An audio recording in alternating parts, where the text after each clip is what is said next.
inventor of ice cream is hard to pin down and really depends on who you ask.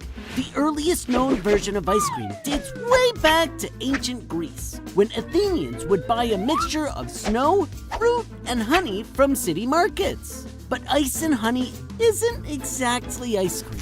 So the next possible origin of ice cream takes us to ancient China. In those days, ice desserts were reserved for the most elite in Chinese society.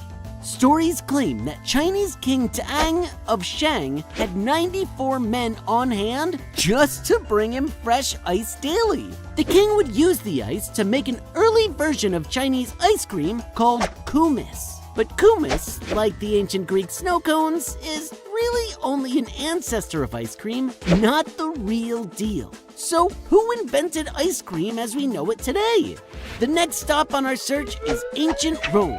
Like in China, ice desserts were considered a luxury to the Romans. Stories claim that the Roman Emperor Nero would have snow collected from mountains and mixed with nectar, fruit pulp, and honey.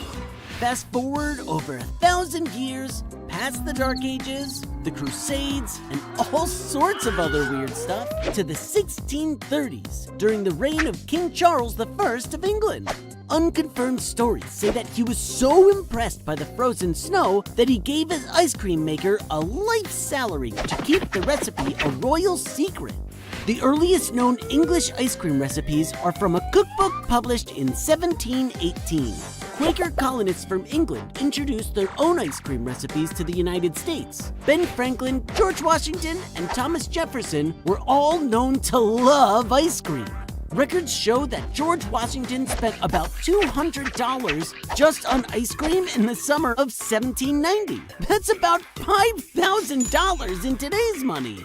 So, who invented ice cream? Well, your guess is as good as mine. In reality, ice cream, like all the best recipes, evolved over time by people who made it over and over again until they landed on the absolute perfect treat.